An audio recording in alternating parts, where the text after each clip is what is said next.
যে আমরা মনে করি যে দাওয়া এটা জাস্ট বলে দিব কিছু কথাবার্তা হয়ে গেল, এটা বেড়াতে কঠিন কি। কিন্তু একটু যদি আমরা সাইকোলজি রিসার্চ করি, আমার যে অডিয়েন্স যাদের কাছে দাওয়াতি কাজ করবো তাদের সাইকোলজিটা যদি বোঝার চেষ্টা করি, তাহলে আমার ওই কথাটাই একটু ভিন্নভাবে বললে অনেক বেশি ইফেক্ট ফেলতে পারে। হ্যাঁ, তাহলে আমরা দিনের কাজ করতেছি বলে সবকিছু সরসরি ভাবে করি, এলোমেলো ভাবে যেমন তেমন করে ফেলার চেষ্টা করি। সেখান থেকে আমি আজকে টপিকটা বাছাই করছি যে আমরা সামনের দিনে আমাদের যারা মাদউ, যাদেরকে আমরা দাওয়াতি কাজ করব, এই জেনারেশনটাকে যদি আমরা ভালো করে স্টাডি করতে পারি তাহলে, এবং দাওয়াতের ভাষায়, দাওয়াতের প্রেজেন্টেশনে কিছু যদি মডিফিকেশন আনতে পারি, হতে পারে যে আমি একই পরিমাণ দাওয়াতে অনেক বেশি ফল অর্জন করতে পারবো কিনা। দাওয়া স্ট্র্যাটেজি কেন, কারণ কি? কারণটা হচ্ছে জেনারেশনাল থিওরি বলে একটা কথা আছে, যে একটা জেনারেশন, মানে সমাজ যারা সোশিওলজিস্ট তারা এগুলো নিয়ে আলোচনা করে নর্মালি, যে তারা প্রতি 15 বছরকে একটা জেনারেশন ধরে, প্রতি 15 বছর পর একটা জেনারেশন ধরে এটাকে। এবং তারা দেখছে যে যদিও একটা জেনারেশনের প্রত্যেকটা মানুষ তো আলাদা আলাদা মানুষ, তাই না, কিন্তু একই ধরনের পরিবেশে বড় হওয়ার কারণে তাদের মধ্যে চিন্তা চেতনা, রুচিগত একটা কমন একটা ব্যাপার পাওয়া যায়। বোঝা গেল? যেহেতু তারা তাদের যে ফরমেটিভ ইয়ার্স, যে বয়সটা তাদের গড়ে ওঠার বয়স, হ্যাঁ, তাদের শৈশব, কৈশোর, বাল্যকাল, এই সময়টায় তারা একই ধরনের সিচুয়েশনে যার মধ্য দিয়ে যাওয়ার কারণে তাদের চিন্তা চেতনায় একই ধরনের একটা ব্যাপার থাকে। যদিও তারা আলাদা আলাদা ইন্ডিভিজুয়াল, তাদের পছন্দ রুচি প্রত্যেকের আলাদা, তার মধ্যে একটা কমন ব্যাপার থাকে। এবং এই ব্যাপারটা এমন না যে বড় হলে ঠিক হয়ে যাবে, এমন না। এই ব্যাপারটা থ্রু আউট দ্য লাইফ এই ধরনের চয়েসের ব্যাপারে, টেন্ডেন্সির ব্যাপারে, হ্যাঁ, এই মানে বিশেষ প্যাটার্নটা রয়ে যায় সারাটা জীবন। এটা তারা গবেষণা করে এটা বের করছে। এবং এটার কারণে এখন প্রচুর আলোচনা হচ্ছে বেসিক্যালি এটা নিয়ে, যে জেনজি যাদেরকে বলা হয়, কাদেরকে বলা হয় একটু দেখি। এরা হচ্ছে যারা কোনোখানে আছে যে যাদের 96 থেকে 2010-এর মধ্যে জন্ম, আবার কোনোখানে বলতেছে 97 থেকে 2012, মানে এটা একটু একটু ভেরি করে আর কি, পার্সেন্ট মানে গবেষক টু গবেষক বলতেছে এই সময়ের মধ্যে যাদের জন্ম হয়েছে, বিশেষ করে যাদের জন্ম 2000 সালের আগে, তাদের এখন বয়স কত? 25। হ্যাঁ, 25-26। এবং তারা এখন বলতেছে এরা এখন জবে ঢুকতেছে, ওয়ার্ক ফোর্সে ঢুকতেছে। এখন পশ্চিমা দুনিয়ার বিভিন্ন যারা বড় বড় সিইও, কোম্পানির সিইও টিও যারা আছে, এমপ্লয়ার, তারা এখন চিন্তা করতেছে এই যে নতুন ফ্রেশার যারা জবের মধ্যে ঢুকতেছে, এই ফ্রেশারদের মানে কিছু প্রবলেম তারা আইডেন্টিফাই করতে পারছে, কিছু সমস্যা। এবং তখন তারা দেখলো না এরা এই বিশেষ সময়টার মধ্যে এদের জন্ম, এবং জন্ম হওয়ার কারণে তাদের রুচি আগের জেনারেশনের মতো না, যার কারণে তাদেরকে মেনটেন করতে গিয়ে আমাদের কিছুটা প্রবলেম হচ্ছে। বোঝা গেল? এখন তারা গবেষণা শুরু করছে যে আমরা কিভাবে আমাদের এই নতুন এমপ্লয়ি যারা, যেমন আগামী 10টা বছর তো এরাই ওয়ার্কফোর্সে ঢুকবে, যাদের জীবনে বেড়ে ওঠার টাইমটা তারা একটা বিশেষ মুহূর্তের মধ্যে দিয়ে গেছে। 9/11, হ্যাঁ, তারপর বিশ্ব মন্দা, বিভিন্ন কোম্পানিগুলা দেউলিয়া হয়ে যাচ্ছে, হ্যাঁ, তারপর ওয়ার অন টেরর চলতেছে, হ্যাঁ, সবকিছু মিলাই তারা একটা বিশেষ অবস্থার মধ্যে বড় হয়েছে। সুতরাং এদেরকে আমাদের স্টাডি করতে হবে, এবং এদের জব চয়েস কেমন, এদের জব স্ট্যাবিলিটি কেমন, কি করলে পরে এদের জব স্ট্যাবিলিটি বাড়বে, ঠিক আছে, এগুলো তারা স্টাডি করে বের করতেছে, যারা এমপ্লয়ার, যারা বড় বড় কোম্পানিগুলো চালায়। 2 নম্বর হচ্ছে যারা বড় বড় মানে ইন্ডাস্ট্রিয়ালিস্ট যারা বা পুঁজিপতি যারা, তারা চিন্তা করতেছে যে এরা তো এখন ইনকামে ঢুকতেছে, তার মানে পরবর্তী কনজিউমার কারা? পরবর্তী ভোক্তা। এরা এখন ভোক্তা, কারণ এরা এখন ইনকাম করা শিখছে কেবল, তাই না? তাহলে নেক্সট আগামী 20-30 বছর, 40 বছর ধরে মেইন যে আমাদের পণ্য যারা কিনবে তারা কারা? এরা। তাহলে পরে এদের রুচিটা আমাদের স্টাডি করতে হবে। সুতরাং তারা সেভাবে করে তারা মার্কেটে স্টাডি করতেছে, এদের কাছে কি করলে পরে মার্কেটিংটা ভালো করে করা যাবে, এখানে ব্যাপক স্টাডি করতেছে, ওয়েস্টে প্রচুর পরিমাণে স্টাডি চলতেছে। 3 নম্বর হচ্ছে কারা? যারা এডুকেশনিস্ট, যারা শিক্ষাবিদ, তারা চিন্তা করতেছে যে এদের এখন তো মানে এরা আগে থেকেই ঢোকা শুরু করছে স্কুল লাইফে, এডুকেশনাল লাইফে, এবং এখনো তারা এডুকেশনাল লাইফে যাচ্ছে। যাদের জন্ম 2012 সালে, তাদের এখন বয়স কত? 13 বছর। তাহলে ওই জেনারেশনটা এখন এডুকেশন আছে। সুতরাং এদের এডুকেশনাল পারফরমেন্স কি করলে পরে এদেরকে ভালো শেখানো যায়, হ্যাঁ, তার নিয়ে অনেক গবেষণা চলতেছে। কিন্তু প্রবলেম হয়ে গেছে, আমরা চিন্তা করতেছি যে দাওয়া বা ইসলামটার দাওয়া, এটা যে কোনো ভাবে মানুষকে একটু ইসলামের মেসেজটা পৌঁছায় দিলেই হয়ে গেল। কিন্তু এটাকে যে আরো ইফেক্টিভলি পৌঁছানো যায়, হ্যাঁ, আমাদের হয়ে গেছে এটা প্রবলেম। আমাদের প্রবলেম হচ্ছে যে কোনো দিনই কাজ শুরু করতে গেলে আমরা এটাকে প্রথম কথা একটা মানব চ্যারিটি মনে করি।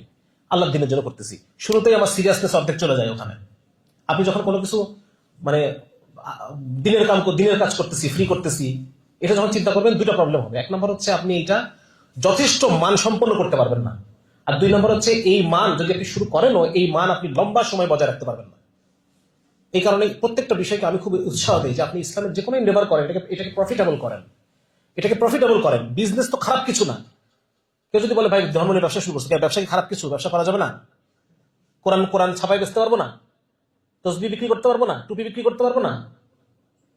তাহলে প্রবলেম হচ্ছে আমরা আমাদের এই ব্রিটিশরা যে আমাদেরকে ব্যবসা খারাপ খারাপ একটা টোনে ব্যবসা শব্দটা ইউজ করা শেখাইছে ব্রিটিশরা, যে ব্যবসা করবো আমরা করবো, তোরা করবি চাকরি। এই যে কলোনিয়াল, এটা কিন্তু কলোনিয়াল মাইন্ড।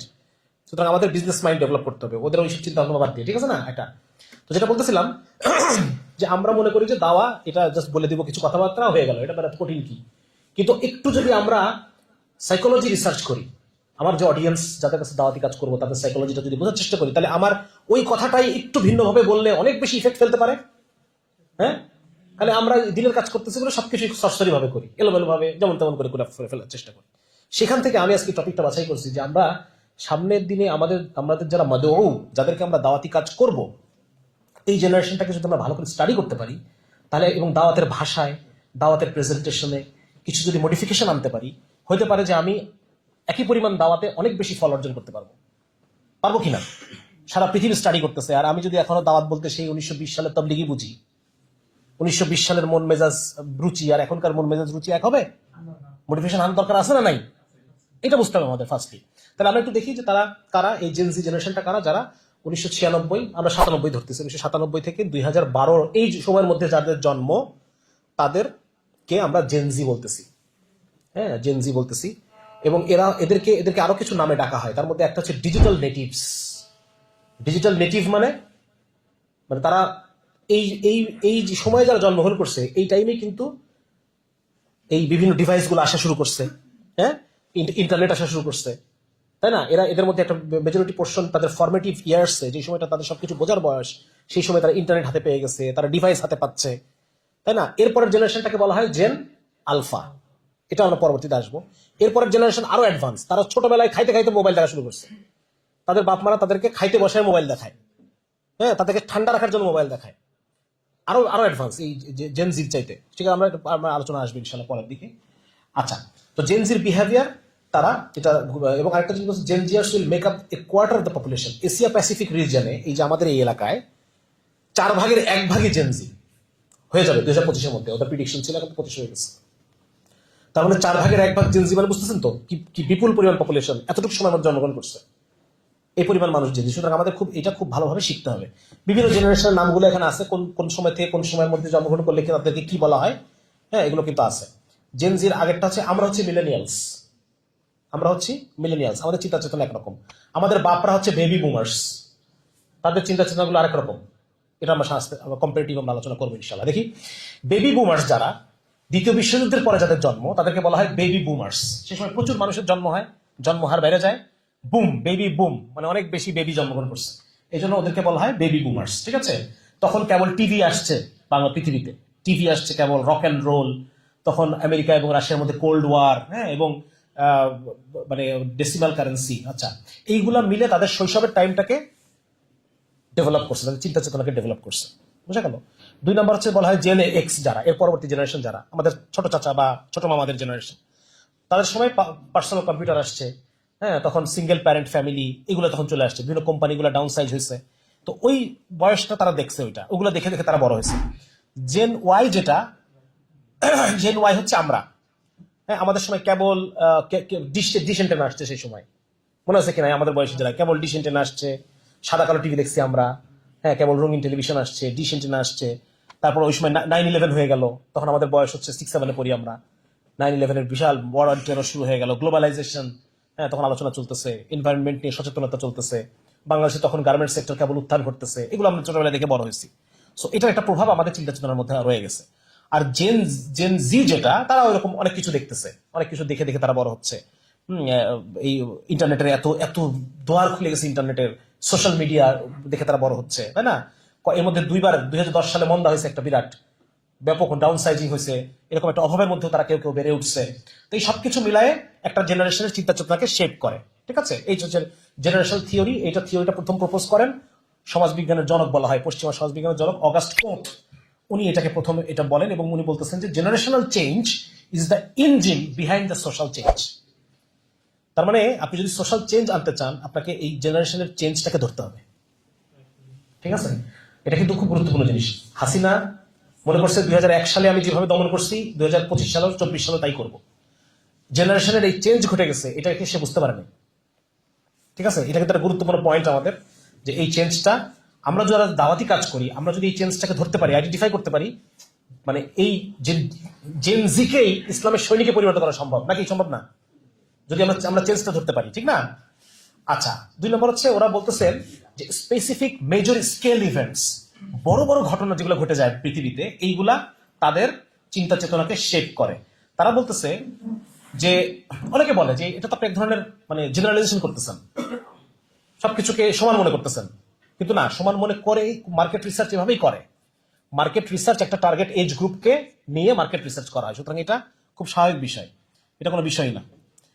আমরা একটু দেখি, জেনজি 1997 থেকে 2012 তাদের জন্ম, 2025 সালে এখন তাদের বয়স 13 থেকে 28। 2040 সালে তাদের বয়স কত? 28 থেকে 43। তার মানে এরাই তখন মূল প্রোডাক্টিভ এইজে, তখন এই জেনারেশনটা মূল, যারা যদি বলি যারা মূল আর্নিং পিপল, তারা কারা? এই জেনজি 2040 সালে, 1 নাম্বার। 2 নম্বর হচ্ছে যারা জেন আলফা, যাদের জন্ম 2013 থেকে 2024 মধ্যে, এই জেনারেশনটার এখন বয়স কত? 1 থেকে 12, তাই না? এরা 2040 সালে গিয়ে এদের বয়স দাঁড়াবে 16 থেকে 28। মানে মেইনলি রাস্তায় থাকে যারা, রাস্তায় নামে যারা, একটা বিপ্লব ঘটায় যারা, ওই বয়সে থাকবে কারা? এখন যারা জেন আলফা, যাদের বয়স 1 থেকে 12। তার মানে আপনি যদি, আপনার যদি মাথায় থাকে যে আমার জেন জির উপরে যদি আমরা এখন একটা সিগনিফিকেন্ট অ্যামাউন্ট অফ মেহনত করতে পারি, তাহলে 2040 সালে গিয়ে আমি কি পাবো বলেন দেখি? 2040 সালে গিয়ে আমরা সমাজের মূল যে মানুষগুলা, প্রোডাক্টিভ মানুষগুলা কিন্তু আমরা ইসলামিস্ট পাবো। আমার কথা বলতে পারছেন? একইভাবে যদি আমরা জেন আলফায় আমরা মেহনত করি, প্রপারলি যদি আমরা মেহনত করতে পারি, তাদেরকে ইসলামের মূল প্রজেক্ট বুঝাইতে পারি, তাহলে পরে এই 2040 সালে গিয়ে এই জেনারেশনটাকে আমরা বিপ্লব করার জন্য পাবো। তাহলে এখন বলেন, মানে দাওয়াতি কাজে এই বিষয়গুলোর প্রয়োজন আছে কিনা? ডেফিনেটলি আছে। ঠিক আছে, তাহলে এখন আমরা দেখি কি হয়। এবং রিসার্চাররা বলতেছে যে বাপ মা সন্তান, বাপ মার সাথে যতটুকু না মেলে, এই দেখেন people resemble their times more than they resemble their parents. বাপ মার সাথে সন্তানের যতটুকু না সাদৃশ্য থাকে, তার চাইতে আরো বেশি সাদৃশ্য থাকে তার নিজ যুগের সাথে, নিজ যুগের সাথে, নিজ টাইমের সাথে অনেক বেশি। দেখেন এই যে কথাগুলো যেগুলো আমরা বাংলায় বলে ফেলছি, আবার আসার দরকার নেই। তাহলে আমরা এখন জেএনজিকে স্টাডি করবো এবং এর প্রেক্ষিতে আমাদের দাওয়াতি ভাষা কেমন হবে, আমাদের কর্মপন্থাগুলো কেমন হবে, আমরা একটু আলোচনা করবো।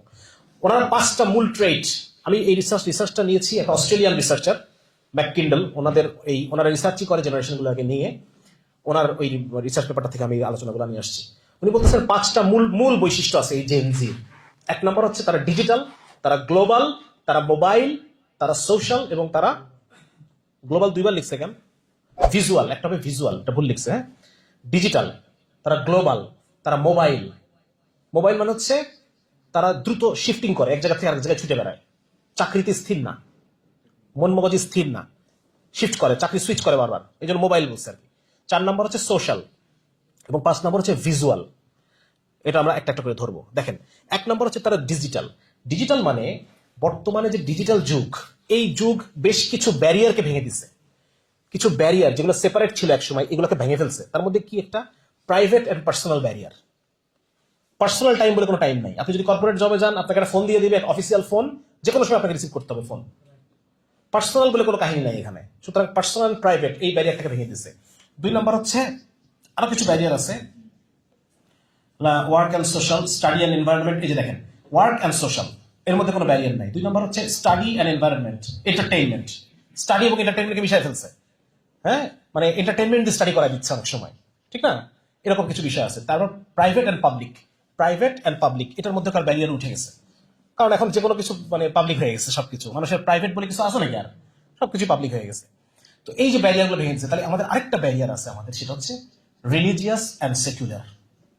কিছু বিষয়কে আমরা সেকুলার বানায় রাখছি, কিছু বিষয়কে আমরা রিলিজিয়াস বানায় রাখছি।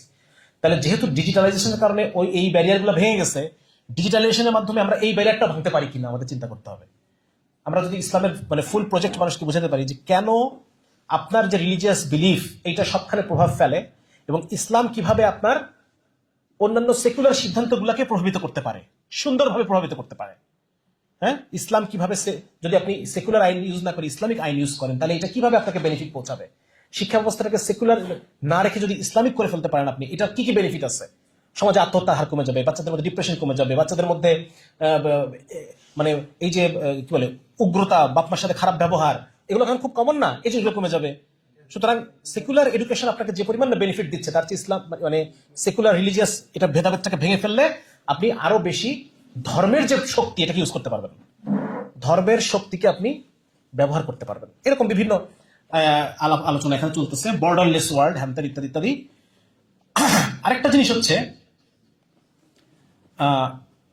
রিলিজিয়াস এবং সেকুলার এই বাইনারিটাকে আমরা তাদের এই টেন্ডেন্সি, তাদের যে ডিজিটাল টেন্ডেন্সি একটা, এটাকে ব্যবহার করে আমরা এটাও ভেঙে ফেলতে পারবো ইনশাল্লাহ। 2 নম্বর হচ্ছে এই জেনারেশনটা এক্সট্রিমলি অনলাইন। আপনি এদেরকে কোনোখানে পাবেন না, কোথায় পাবেন? মোবাইলে পাবেন, এদেরকে আপনি টিকটকে পাবেন, এদেরকে আপনি ইউটিউবে পাবেন, এদেরকে আপনি ফেসবুকে পাবেন। ঠিক আছে? সুতরাং আমি সেদিন বলতেছিলাম ভাইদেরকে যে আমাদের যে অমুসলিমদের উপর আমাদের যে দাওয়াত, এই দাওয়াতটা খুব একদমই অফলাইন, অনলাইনে আমাদের কোনো কার্যক্রম নাই। অথচ মানুষ বেশি সময় থাকে অনলাইনে। সে যে একজন যে মুসলমানকে খ্রিস্টানিটির দাওয়াত সে পাচ্ছে, এর মধ্যে একটা বড় অংশ কাদিয়ানির দাওয়াত পাচ্ছে, এইগুলো একটা বড় অংশ সে অনলাইনে পায়। সুতরাং অনলাইনে আমাদের প্রেজেন্স বাড়াইতে হবে, অনলাইনে আপনার কন্টেন্ট তৈরি করতে হবে। এটা সেদিন একজন পরামর্শ দিলাম। কারণ এই জেনারেশনটা সামনে, আমরা দেখলাম যে জেনারেশনটা সামনে মেইন স্ট্রিম, জেনারেশনটা সামনে মূল বিপ্লবের বয়স, যে জেনারেশনটা সামনে মূল প্রোডাক্টিভ বয়স, তারা কিন্তু তারা এক্সট্রিমলি ডিজিটাল। সো আমাদেরকে প্রত্যেকটা দাওয়াতের প্রত্যেকটা কন্টেন্টকে ডিজিটালাইজ করতে হবে। আমার কথা বুঝে আসছে ভাই? আপনারা যে কমিউনিটি করেন না কেন, এইগুলার প্রচারণা থাকতে হবে, ব্যাপকভাবে অনলাইনে প্রচারণা করতে হবে আপনাদেরকে, যে আমরা এই কাজগুলো করতেছি, ভালো ভালো কাজগুলো করতেছি। আচ্ছা, অফলাইন কমিউনিটির মতো অনলাইন কমিউনিটিতে আমাদেরকে খুব জোর দিতে হবে। আমাদের সমস্যা হয়ে গেছে, আমাদের দায়ী ভাইরা প্রায় 2-3 ঘন্টা সময় কিন্তু ফেসবুকে কাটায়, কিন্তু তাদেরকে একটা প্রোডাক্টিভ কাজ দিলে পরে তারা করতে পারে না। তাদেরকে যদি বলা হয় যে আপনি একটা ফেসবুক চ্যানেল খুলেন, খুলে আপনি যত ইন্টারন্যাশনাল টুইটারে ভালো ভালো পোস্টগুলা, ন্যারেটিভ বিল্ডিং পোস্টগুলো আপনি বাংলা অনুবাদ করে ছাড়েন, সে করবে না এটা। কিন্তু সে দেখবেন 3টা ঘন্টা ঠিকই সে ফেসবুকে কাটাচ্ছে। এই কারণে আমাদের মধ্যে এই জিনিসগুলো ভাই, টাইম ওয়েস্টেজ কমায়া কিভাবে আমরা আরো এফেক্টিভ কাজ করতে পারি, এগুলো কিন্তু আমাদের চিন্তা করতে হবে এখন। মনে থাকবে? তাহলে এখানে আমি আনলাম যে টেক ডিপেন্ডেন্ট, তারা টেক ইন্টিগ্রেটর, অনলাইন কন্টেন্ট তৈরি করতে হবে আমাদেরকে, অ্যাপস তৈরি করতে হবে আমাদেরকে, বিভিন্ন রকম অ্যাপস তৈরি করতে হবে। যেমন ধরেন আপনি ইসলামের দাওয়াত দিতে চান, সেদিন ভাইদেরকে বলতেছিলাম গতকালকে যে আমার অধীনে 100 জন অ্যাক্টিভিস্ট আছে। এই 100 জন অ্যাক্টিভিস্ট আমি ফিডব্যাক নিব, এরা সব জেনজি। এদেরকে আপনি যদি শিবির যেরকম করে লিখে লিখে নেয়, ফিডব্যাক নেয়, ওটা আপনি এখন পারবেন না। এখন আপনি অ্যাপে চলে যান, কারণ এদের জন্য অ্যাপ ইউজ করা এদের কিনি আঙ্গুলের ব্যাপার, ওই লেখা এদের জন্য কষ্টের। সুতরাং এই টেন্ডেন্সিগুলো আমাদেরকে আস্তে আস্তে ধরতে হবে। 2 নম্বর হচ্ছে এই জেনারেশনটা খুব গ্লোবাল। খুব গ্লোবাল বলতে এদের রুচিটা গ্লোবাল, কারণ ইন্টারনেট চলে আসছে। আপনি আমেরিকায় যে কোনো গান রিলিজ পাইছে, এটা আপনি বাংলাদেশে বৈশা 1 সপ্তাহের মধ্যে পেয়ে যাবেন, বা 1 দিনের মধ্যে পেয়ে যাবেন। হ্যাঁ, আগে দেখবেন যে বাংলাদেশে এত এত এত খাবার, এই খাবারগুলোর নাম আমরা আগে কোনোদিন শুনি নাই। যে মুরব্বী হয়ে গেছে আমরা যারা, আমরা এই সমস্ত খাবারের নাম কখনো শুনি নাই। তার মানে তাদের খাবারের রুচি দেখেন কি কি আসতেছে এখানে, তাদের ফ্যাশন, হ্যাঁ তাদের ফ্যাশন, তাদের ফুড, তাদের এন্টারটেইনমেন্টের রুচি, তাদের সোশ্যাল ট্রেন্ড, এগুলো সব গ্লোবাল হয়ে গেছে, সারা পৃথিবীতেই দ্রুত ছড়ায় পড়তেছে। যার কারণে আপনি এই জেনজি, আমেরিকার যে জেনজি আর বাংলাদেশের যে কথার কথা ঢাকা শহরের জেনজির মধ্যে খুব বেশি পার্থক্য পাবেন না। আমার কথা বুঝতে পারছেন? গ্রামের একজন জেনজি তার ব্যাপার আলাদা, কিন্তু ঢাকা শহরের একজন জেনজি এবং আমেরিকার একজন জেনজি রুচিগত মিল অনেক। হ্যাঁ, তাদের ধরেন যে বিভিন্ন দিকে আপনি মিল পাবেন, নাম থেকে শুরু করে নিয়ে নামও চলে আসছে এখন। অনেকেই ওই এদের মতো বিভিন্ন খ্রিস্টানদের মতো বিভিন্ন রকম নাম এখন রাখা শুরু করছে দেখতেছি ইদানিং। তো যার কারণে যেটা বলতে চাচ্ছিলাম যে গ্লোবাল। হ্যাঁ, এখানে আমি একটা জিনিস আনছি, দেখেন বেসিক উসুলে ফিক। এটা কেন আনছি জানেন? কারণ হচ্ছে যেহেতু এই জেনারেশনটা খুবই ডিজিটাল এবং তাদের রুচি খুবই গ্লোবাল। আগে যেরকম আপনি একটা এলাকায় একটা ফিকের মধ্যে তাকে আবদ্ধ রাখতে পারতেন, এখন কিন্তু এটা সে রাখতে পারবেন না তাকে। সো বেটার হচ্ছে তাকে উসুলে ফিকের মৌলিক কথাগুলো বোঝায়। এটা আলেমদের জন্য, এটা সবার জন্য না। উসুলে ফিকের যে মৌলিক কথাগুলো কিভাবে তার্জি দেওয়া হয়, কিভাবে বিভিন্ন ইসের মধ্যে যে, তাহলে পরে এ ঠিক থাকবে, এ বুঝতে পারবে ব্যাপারটা। ঠিক আছে, এটা একটু জানাই রাখলাম আর কি। আচ্ছা, মূল পারপাস, ফিকের পারপাসটা কি এটা তাকে বুঝাই দেওয়া।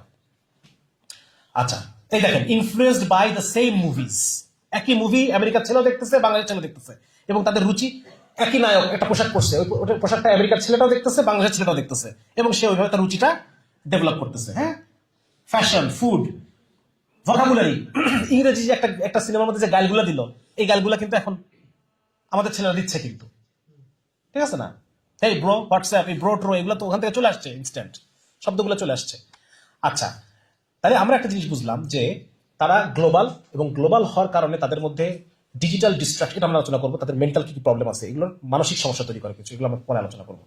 তবে তারা যেহেতু গ্লোবাল, অতএব তারা কোলাবোরেটিভ লার্নার, মানে তারা শিখতে চায়, এবং তারা মানে কি বলে এটাকে, বিভিন্ন জায়গায় ইনফরমেশন তারা শেখে, তারা নেয়, ঠিক আছে, 1 number. 2 number, they enjoy team work. তারা এই জেনজি, তারা এক জায়গায় বসে লেকচার দেওয়াবেন, এর চাইতে বেটার এরা শিখবে যদি তাদেরকে কাজে লাগাই দেন, কাজ করতে করতে শিখবে, বুঝছেন, টিম ওয়ার্কের মাধ্যমে শিখবে। 3 নাম্বার হচ্ছে দে ব্রিং ফ্রেশ আইডিয়াস। তাদেরকে এতদিন ধরে আপনারা যা গেলাইছেন, এটার এগেনস্টে সে ফ্রেশ কিছু চিন্তা চেতনা নিয়ে আসবে। তাহলে দেখেন, এগুলো কিন্তু আমরা কাজে লাগাতে পারবো, এই টেন্ডেন্সিগুলো আপনি কাজে লাগাতে পারবেন। সে প্রচলিত, তাকে যেটা ভরে দিছে এর বাইরে সে চিন্তা করতে পারে, করতে চায়, সে ফ্রি হইতে চায়, তার চিন্তাকে ফ্রি করতে চায়। এই জায়গাগুলোতে কারিকুলাম একদিন ধরে তাদেরকে যে সমস্ত আবর্জনা শেখাইছে, আমরা তার বিপরীতে যদি তাকে দলিল ভিত্তিক কথাবার্তাগুলো পৌঁছে দিতে পারি, সে কিন্তু এটাকে কোলাবোরেটিভ লার্নিং এর মাধ্যমে সেটাকে শিখবে, সেটাকে গ্র্যাব করবে, সেটা ফ্রেশ আইডিয়া, এবং সে inspired from around the world. এবং এটা খুব গুরুত্বপূর্ণ, দেখেন, they are more emotionally and culturally intelligent workforce. Emotionally and culturally তারা তারা মানে বুদ্ধিমান। এর মানে হচ্ছে যে ইমোশনাল ইন্টেলিজেন্সটা হলো, এটা বুঝতে গেলে তো আবার অনেক বড় আলাপ হয়ে যাবে। মানে মোট কথা হচ্ছে যে আপনি যদি তার, এটা আমরা সামনে আরো বুঝবেন, যে তারা ইমোশনালি অনেক বেশি কোনো একটা কিছুকে ইমোশনালি গ্রহণ করে, অনেক কিছুকে, হ্যাঁ, আবেগ ইমোশনালি তারা গ্রহণ করে। অনেকে বলে যে এটা বয়সের কারণে, কিন্তু না, এই জেনারেশনটার যাদের বয়স 28 হয়ে গেছে তাদের একই অবস্থা আছে এখনো, ইমোশনটাকে তারা অনেক বেশি প্রাধান্য দেয়। এবং কালচারালিটা আমি সামনে একটু ক্লিয়ার করতেছি, কালচারালি ইন্টেলিজেন্ট। হ্যাঁ, সো ইসলামটাকে যদি আমি শুধুমাত্র আখেরাতের বিষয় না বানাই, যদি তাকে আমি দুনিয়ার, ইসলাম একটা কালচার, হ্যাঁ, এবং ইসলামিক কালচারের বেসিস এগুলা, এটা যৌক্তিক, এটা সবচেয়ে সুন্দর, এরকম যদি কিছু বিষয় বুঝায় তাকে ইমোশনালি টাচ করতে পারি, ইসলাম গরিবের অধিকার দেয়, ইসলাম নারীকে অধিকার দিবে, ইসলাম পরিবেশকে বাঁচাবে, হ্যাঁ, এই সমস্ত জায়গাগুলোতে যদি তাকে ইমোশনালি আমি টাচ করতে পারি, তাহলে পরে তাকে খুব সহজে কনভিন্স করা সম্ভব হবে, এবং সেটাকে দ্রুত ক্যাচ করতে পারবে, because of say emotionally and cultural intelligent. তারপর হচ্ছে, এখানে আমি একটা জিনিস নিয়ে আসছি, দেখেন, জেনজির ফ্যাশন ট্রেন্ড, এখান থেকে একটা ইম্পর্টেন্ট শিক্ষা আছে আমাদের। জেনজি এখন ফ্যাশনের দিকে, তারা এখন সেই পুরাতন আমলের ফ্যাশনের দিকে চলে যাচ্ছে, এটা তাদের কাছে পছন্দ হচ্ছে, কারণ তারা দেখছে যে বর্তমান যে যে যে ফ্যাশন, হ্যাঁ, এইটা মানে এইটার চেয়ে তারা পুরাতন যে ফ্যাশনগুলা, সেখানে তারা বেশি, কি বলা যায় এটাকে, স্বাচ্ছন্দ্য বোধ করতেছে, রাইট, তারা তারা ট্রেডিশন। এখানে কিন্তু আমরা আমাদের মানে ইসলামের যে ব্যবস্থা, এই ব্যবস্থা যে কতটা বর্তমান যুগের সাথে সামঞ্জস্যপূর্ণ এবং প্রয়োজন, আমি যদি তাকে বোঝাতে পারি, he will take it. 3 number হচ্ছে, তারা ওই সমস্ত ব্র্যান্ডের পোশাক তারা পরতেছে, যেই সব ব্র্যান্ডের একটা পারপাস আছে। যেমন ধরেন, কোনো ব্র্যান্ড যদি বলে যে আমার এই ব্র্যান্ড থেকে প্রতি বছর, প্রতি মাসে এত টাকা ফিলিস্তিন ডোনেশন যাবে, ওরা ওই ব্র্যান্ডের পোশাক পরা শুরু করে। পারপাস, একটা বৃহৎ উদ্দেশ্য, একটা কল্যাণকর উদ্দেশ্য যদি আপনি তাদের সামনে দেখাতে পারেন, তাহলে সে আপনার আইডিওলজিকে দ্রুত নিয়ে নিবে। তাহলে ইসলামের, আমি দেখবো সামনে এইখানে শাহ ওয়ালিউল্লাহ আসবে, এখানে শাহ ওয়ালিউল্লাহর যে কথাবার্তাগুলো, সেটা যদি আমরা জেনজিকে শাহ ওয়ালিউল্লাহর ভাষায় দাওয়াত দিতে পারি, মানে ওরা দলে দলে ইসলামের দিকে দাখিল হবে ইনশাআল্লাহ। হ্যাঁ, কারণ সামনে আমরা আলোচনা করবো। তার মানে তারা একটা সবকিছুর মধ্যে কি খুঁজে, একটা হায়ার পারপাস খুঁজে। এই যে ও সুন্দর একটা উদাহরণ দিছে কিন্তু, মোজো, হ্যাঁ, মোজো বলছে যে 1 টাকা দিব খালি, নাকি কি পরিমাণ বিক্রি বেড়ে গেছে ওদের, এটা একটা গুরুত্বপূর্ণ, ভাই চমৎকার, ধন্যবাদ আপনাকে। আচ্ছা, তারপর কি, তারপর দেখেন কি বলতেছে, 40% জেনজিয়ার্স তারা ইজিলি ইনফ্লুয়েন্সড, অনলাইন ইনফ্লুয়েন্সড হয়। সুতরাং এখানে আমরা ওই যে আগে অনলাইন কন্টেন্ট, যদি যেহেতু ডিজিটাল, আমরা যদি ডিজিটালি তাদেরকে অ্যাপ্রোচ করতে পারি, ইট উইল বি বেটার। 3 নম্বর হচ্ছে, এরা সোশ্যাল মানে হচ্ছে এবং এরা জবে গিয়েও একই কাজ করে। এটার সামনে আমরা ইয়ে হবে যে তারা এক নম্বর হচ্ছে তারা একটা কমিউনিটির মধ্যে থাকতে পছন্দ করে। হুম আগেকার দিনে যেই ব্যক্তি স্বাধীনতা পশ্চিম এতদিন পর্যন্ত খাওয়াইছে, পশ্চিম এতদিন পর্যন্ত কি খাওয়াইছে বলেন তো? ব্যক্তি স্বাধীনতা খাওয়াইছে না? হ্যাঁ, একাকি বানাই ফেলছিল, একাকি, প্রত্যেকে একাকি, যার যার জীবন তার তার, হিজ হিজ হুজ হুজ। কিন্তু এখন তারা এটার থেকে বেরোয় আসতেছে, এই জেনজি বের এসে তারা একটা কমিউনিটির মধ্যে তারা বেশি স্বাচ্ছন্দ্য বোধ করতেছে, কমিউনিটি চাচ্ছে। জবে চাকরির ক্ষেত্রে গিয়েও তারা যতটুকু না স্যালারি চায় তার চেয়ে বেশি ওয়ার্কিং এনভায়রনমেন্টটা ভালো চায়, কমিউনিটিটা ভালো চায়। এটা সামনে ওরা রিসার্চ করে বের করছে, আমার মুখে বানানোর কথা না। তার মানে বোঝা গেল যে তারা কমিউনিটি চাচ্ছে, ঠিক আছে। এবং তারা এই যে দেখেন ইনফ্লুয়েন্সড বাই নেটওয়ার্ক। তার মানে আপনি যদি একটা দাওয়া কমিউনিটি ডেভেলপ করেন এবং এগুলোর মধ্যে যদি জেনজি এসে একবার তাকে আপনি স্বাচ্ছন্দ্য ফিল করাতে পারেন, তাহলে আপনার এই পুরা টিম দ্বারা সে ইনফ্লুয়েন্সড হবে, সহজে ইনফ্লুয়েন্সড হয়। মুরব্বীরা তো ইনফ্লুয়েন্স হতে চায় না, যারা একটা বয়স আমরা যাদের পার হয়ে গেছি, আমাদের কিন্তু কনভিন্স করা কঠিন, জেনজিকে কনভিন্স করা সহজ। আপনি তাকে পাশাপাশি বসায় যতই বয়ান দেন এটা দিয়ে হবে না, সে তাকে আপনি একটা কমিউনিটির মধ্যে নিয়ে আসেন। এই জন্য আমরা খুব বেশি করে বলি যে আপনারা ফজর ক্যাম্পেইনে নামেন। ফজর ক্যাম্পেইন করলে কি হবে? ফজর ক্যাম্পেইন মানে আপনারা আমাদের টিমের ছেলেপেলে হাই হাই হই হই করে ফজর করবে, পরে ফুটবল খেলতে নেমে যাবে। কিছু ছেলেপেলে আসবে ফজর পরে না, কিন্তু ফুটবল খেলতে আসছে। এই যে আপনার কমিউনিটির মধ্যে চলে আসছে। কিন্তু এখন দেখবেন আস্তে আস্তে আপনাদের প্রভাবে মানে এরা প্রভাব নেয়, সবচেয়ে বড় কথা হচ্ছে এটা। সুতরাং আপনি যদি একটা নেটওয়ার্কের মধ্যে থেকে আনেন এবং তারা প্রভাব নেবে। 2 নম্বর হচ্ছে তারা part of a large something, larger network, এটাকে বুঝতে সে মানে পছন্দ করে। হ্যাঁ, এখানে আমাদের উম্মা কনসেপ্ট আছে, এখানে আমাদের কি বলা যায়, আমরা যে একটা বৃহৎ এই মুসলিম বঙ্গের নির্যাতিত মুসলমানের অংশ আমরা, হ্যাঁ, এই বিষয়গুলো তাদের সামনে হাইলাইট করলে যাতে সে বুঝতে পারে যে আমি একা না, আমি একটা নেটওয়ার্কের অংশ এবং this network is a part of greater network, এরকম একটা বিষয় তাদের মধ্যে দিতে হবে। 3 নম্বর হচ্ছে তারা পারপাস খুঁজে, তো আমরা আগে আলোচনা করলাম, লজিক্যাল অ্যান্ড বেনেভোলেন্ট। কোন লজিক্যাল এবং কল্যাণকর পারপাস তাদের সামনে যদি আমি দিতে পারি, সে এটাকে গ্র্যাব করবে, এটাকে সে গ্রহণ করবে। আমরা ফ্যাশনের ক্ষেত্রে দেখছি তাদের রুচি কিন্তু এভাবে কাজ করে, যার কারণে আপনারা দেখেন যে তারা এই গুণগুলোর কারণে তারা বেশ কিছু আন্দোলন করছে। দেখেন রিসেন্ট রাইজ ইন অ্যাক্টিভিজম, তারা একটা পরিবর্তন চায়। হ্যাঁ, তারা এতদিন পর্যন্ত যেভাবে চলে আসছে এটা তারা চায় না, তারা একটা পারপাসফুল পজিটিভ কিছু দেখতে চায়, জেনজি চায় এটা। এজন্য দেখেন ক্লাইমেট আন্দোলন নিয়ে, তারপর মিটু আন্দোলন হয়েছে, তারপর ব্ল্যাক লাইফ ম্যাটার্স আমেরিকাতে আন্দোলনগুলো হয়েছে, আমাদের নিরাপদ সড়ক আন্দোলন, কোটা আন্দোলন, শেষ পর্যন্ত জুলাই অভ্যুত্থান, সবকিছুতে কিন্তু জেনজির পার্টিসিপেশন। তার কারণ হচ্ছে তারা নেটওয়ার্কিং এর মাধ্যমে তারা একটা কমন গোল, কমন মিশনে তারা ইনফ্লুয়েন্সড। আমার কথা বোঝা গেছে? এখন এটা যদি এখন ইসলাম দিয়ে করতে পারতাম, ওরা ইসলাম দিয়ে এটা হইতো ইনশাআল্লাহ, এবং এখনো হবে, এখনো সময় শেষ হয়ে যায়নি। তারপর হচ্ছে এখানে একটা জিনিস আছে, এটা আমি একটু আলোচনা করি, সোশ্যাল যেহেতু চলে আসছি, সেটা হচ্ছে জেনজি আইডিয়ালিজম। তাদের মধ্যে একটা আদর্শ আছে, তাদের মধ্যে একটা আদর্শ কাজ করে। কি আদর্শ কাজ করে দেখেন, কি আদর্শের জন্য? তার 1 নম্বর হচ্ছে ক্লাইমেট চেঞ্জ। তারা এই যে গত প্রায় শিল্প বিপ্লবের পর থেকে শুরু করে নিয়ে যে একটা বিশাল পরিবেশ বিপর্যয়, এই ক্যাপিটালিস্ট ইউরোপিয়ান ক্যাপিটালিস্ট সমাজ যে পরিবেশকে ধ্বংস করে ফেলছে, এটার বিরুদ্ধে তারা সোচ্চার। সুতরাং আমি যদি এদেরকে বোঝাতে পারি যে ইসলাম এটা এটা আমি বোঝানোর বিষয় না, এটা হচ্ছে আপনার একটা বই আছে টাচ অফ মিডাস, আমি খুব শীঘ্রই এই বইটা নিয়ে একটা পাঠচক্র করবো, অনলাইনে দিব আমি। মানে বইটার মূল হচ্ছে যে বর্তমান যে সায়েন্স, এই সায়েন্সের অনিয়ন্ত্রিত ব্যবহারের কারণে পৃথিবী ধ্বংস হয়ে যাচ্ছে। সুতরাং এই সায়েন্সকে যদি আমি একটা এথিক্যাল বাউন্ডারি দিতে পারি, তাহলে পরে পৃথিবীটা ধ্বংস হবে না, সায়েন্সের দ্বারা যে ফায়দাটা নিয়ে নেওয়া যাবে। তাহলে ইথিক্যাল বাউন্ডারিটা কে দিবে? দুইটা সেমিনার হয়েছে, একটা হচ্ছে সুইডেনের স্টকহোমে আর একটা হচ্ছে স্পেনের গ্রানাডাতে। ওই সেমিনার পেপারটা ওটা পড়ার সুযোগ হয়েছে। ওনারা বলতেছে যে ইসলামই পারে এমন একটা ইথিক্যাল ফ্রেমওয়ার্ক দিতে যার মধ্যে সায়েন্স অপারেট করবে, এবং এর মধ্যে যদি সায়েন্স অপারেট করে, যেমন ধরেন আল্লাহ রাসূল বলতেছেন যে পানির অপচয় করো না, প্রবাহমান পানিরও অপচয় আছে, প্রবাহমান পানিরও এই মূলনীতিটা যদি সামনে রাখি, তাহলে কোন ইন্ডাস্ট্রি তার মানে ডিসপোজাল নদীতে করতে পারবে না। আমার কথা বুঝতে পারছেন? হ্যাঁ, এই যে ব্যাপকভাবে সমুদ্রে আপনারা দেখবেন যে প্রচুর পরিমাণে প্লাস্টিক ফেলে সমুদ্রে, ওয়েস্ট ফেলে বিশেষ করে, এটা তারা করতে পারবে না। কারণ আল্লাহ রাসূল তো বলছেন ইসলামের মূলনীতি হচ্ছে পানির মধ্যে অপচয় আছে, প্রবাহমান পানির অপচয় আছে। সুতরাং ইসলামের এই মূলনীতিগুলো যদি আমরা রাখি, তাহলে পরে আমরা সায়েন্সকে একটা লাগাম দিতে পারবো, এবং লাগাম দিতে পারলে দুনিয়াটা সুন্দর হবে। তাহলে আমরা এভাবে এই জিনিসটা যদি আমরা জেনজির সামনে উপস্থাপন করি লজিক্যালি উইথ রেফারেন্স, তাহলে তার সে ইমোশনালি ইন্টেলিজেন্ট যেহেতু, এটাকে ধরে ফেলবে।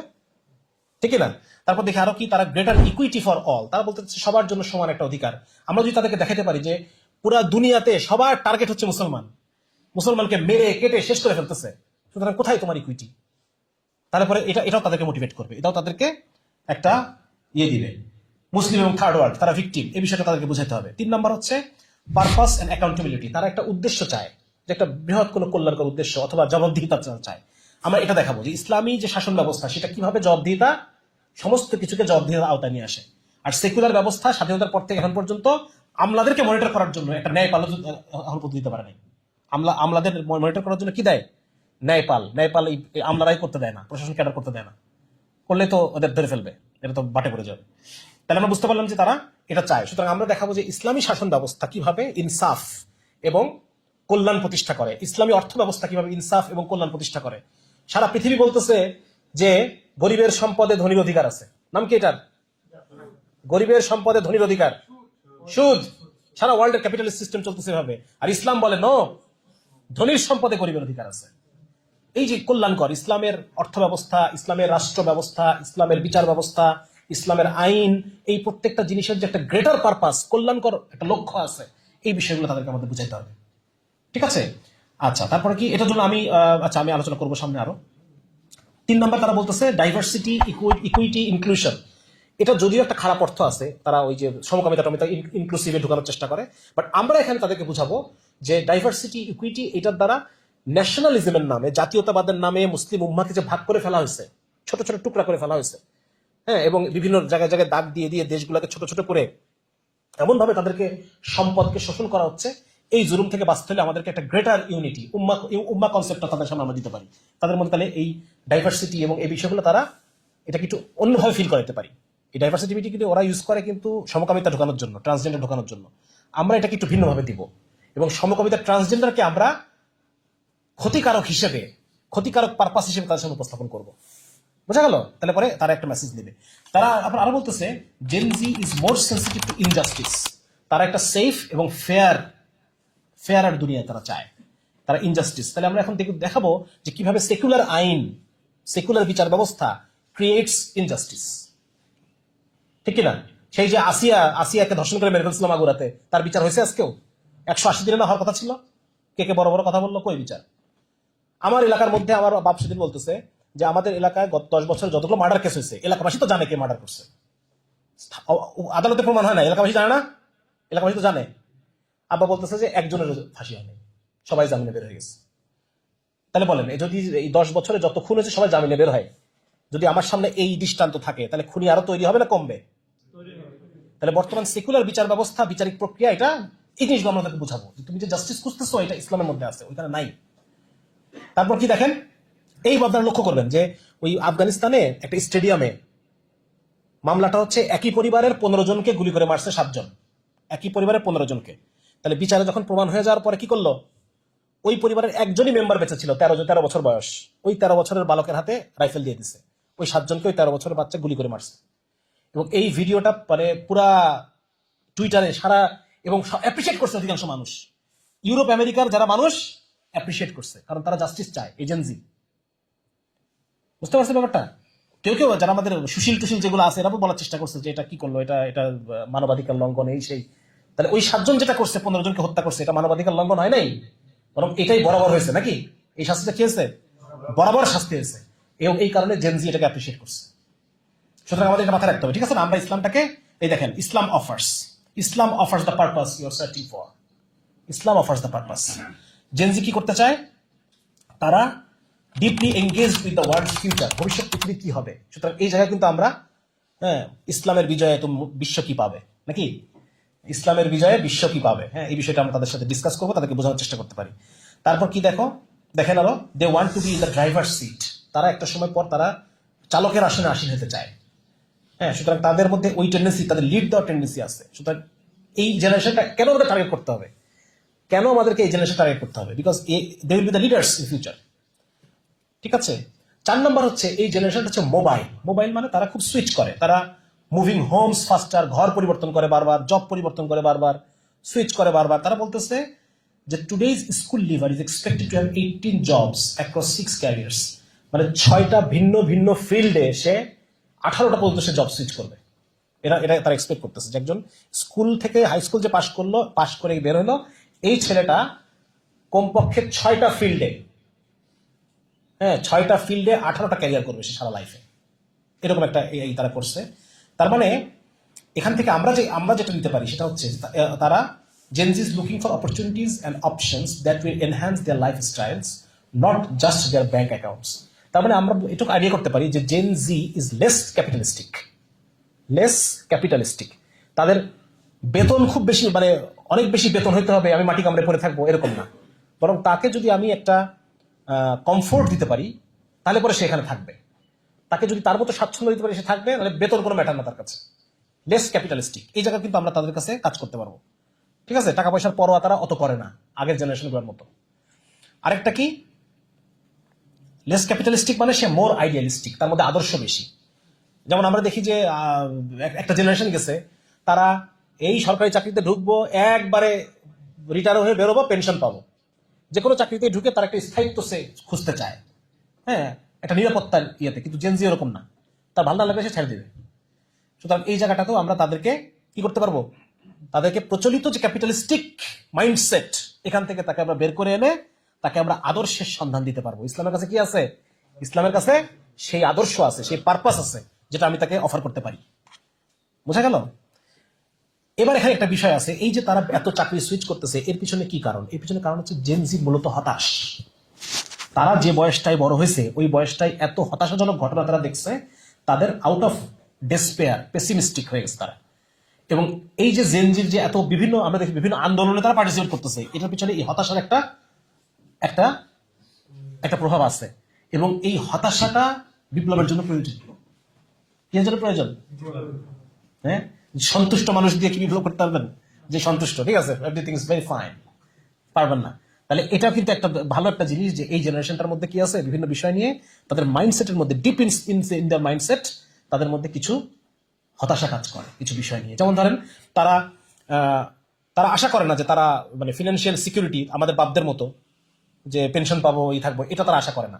2 নম্বর হচ্ছে যে তারা যেমন ধরেন আমরা তো একসময় করছি যে কখন বুঝবো যে আমি কিছু একটা করছি লাইফে, আমার যখন একটা ঢাকায় বাড়ি থাকবে, একটা ফ্ল্যাট থাকবে, একটা গাড়ি থাকবে, এরকম টেন্ডেন্সি তাদের মধ্যে নাই। তারা মানে এই ব্যাপারে তারা নিরাশ, যে আমার একটা বয়সের পরে আমার বাপের যেরকম একটা বাড়ি হয়েছে, গাড়ি হয়েছে, ওই বয়সটা গেলে পরে আমার একটা বাড়ি হবে, গাড়ি হবে, এটা ব্যাপারে তারা হতাশ, তারা এটা আশা করে না। তারা জবের ফিনান্সিয়াল ইনসিকিউরিটি তারা ভয় পায়। 3 নম্বর হচ্ছে তারা ওভারওয়েলমড বাই ইনফরমেশন, এত বেশি তথ্য তাদের কাছে, এই তথ্যের কারণে তারা দিশেহারা। এটা অনেক গবেষণায় আসছে। তার মানে তাদের এখানে একটা ডিরেকশনের অভাব আছে, তাদের একটা মেন্টরিং এর অভাব আছে। এই জায়গায় কারা আসবে? এই জায়গায় আপনারা আসবেন। এই জায়গায় এসে আপনারা দাঁড়ায় তাদেরকে মেন্টরিং দিবেন, তাদেরকে ডিরেকশন দিবেন। তাদের ভিতরে যে একটা স্পিরিচুয়াল এমপ্টিনেস, একটা শূন্যতা, এই শূন্যতা আমরা ইসলাম দিয়ে পূরণ করবো। আমার কথা বুঝে আসতেছে কোন কোন জায়গায় আমরা ওদের সাথে কাজ করতে পারি? দেখেন, 4 নম্বর হচ্ছে জেনজি মেন্টাল হেলথ। আচ্ছা, এটা কই গেল? ভিজুয়াল। 5 নম্বর হচ্ছে ভিজুয়াল মানে হচ্ছে এদেরকে আপনি বৈশাখ 1 ঘন্টা বয়ান করে কথা শুনতে পারবেন না। এদেরকে আপনার কি দিতে হবে? এদেরকে আপনার অ্যাট্রাক্টিং জেনজি। আচ্ছা, এটা পরে দেখতেছি। এরা টেক্সট বেসড না, এরা ইমেজ বেসড। এরা ছবি চায়, এরা দেখতে চায়। বুঝতে পারছেন? এদেরকে আপনি বয়ান করে বই পড়াইতে পারবেন না, বয়ান করতে পারবেন না, শুনবে না। এদের সামনে ছবি দেন, ছবি দেখবে, এরা ভিডিও দেখবে, ছবি দেখবে, এবং এটার মাধ্যমে সে বুঝবে। সামনে আমি আরো আলোচনা আনছি, এটা পয়েন্টগুলো মাথায় রাখেন যে এরা image based, not text based. ঠিক আছে? এখন হচ্ছে জেনজির পেসিমিজম আমরা বুঝলাম, জেনজি হতাশ। 2 নম্বর হচ্ছে জেনজির মধ্যে মেন্টাল হেলথ ক্রাইসিস বেশি, অনেক বেশি মেন্টাল হেলথ ক্রাইসিস তাদের মধ্যে, অনেক বেশি মানসিক রোগের পতিত হওয়ার সম্ভাবনা বেশি। কারণ তারা এমন একটা সময় বড় হয়েছে। দেখেন কি অবস্থা এখানে। আরে খোদা তাআলা, কি হয়ে গেল? এই যে গ্রোয়িং গ্লোবাল আনরেস্ট, সারা পৃথিবীতে যুদ্ধ বিগ্রহ হ্যান চলতেছে, এগুলো তারা দেখতে বলা হয়েছে। 2 নম্বর হচ্ছে ওয়ার্স এন্ড ডিসরাপশনস, ফিনান্সিয়াল ক্রাইসিস, একের পর এক মন্দা লেগে আছে। কোভিড-19 গেছে মাঝখানে, আরো হতাশাজনক একটা পরিস্থিতি গেছে তাদের সামনে। তাদের ইকোনমিক অপরচুনিটি কমে গেছে। এই সমস্ত কারণে তারা হতাশ। এই জায়গায় আমাদেরকে ইসলামের যে স্পিরিচুয়ালিটি, এটা নিয়ে আমাদের সামনে হাজির হইতে হবে। এবং জীবনের ট্রু মিনিং কি, জীবনের আসল মিনিং কি? জীবন মানে কি? শুধু মজা আর মজা নাকি? এখানে ব্যর্থতা থাকবে, মুমিন ব্যর্থতায় সবর করবে, আর আনন্দের সময় শুকরিয়া করবে, দুই ক্ষেত্রেই তার বাকাম বাড়তে থাকবে, আল্লাহ কাছে মর্যাদা। এই যে ইসলামের যে মানে জীবন আসলে কি কেমন, এই বিষয়টা ইসলামের যে কনসেপ্ট, এই কনসেপ্টটা তাদের সামনে আমাদের দিতে হবে।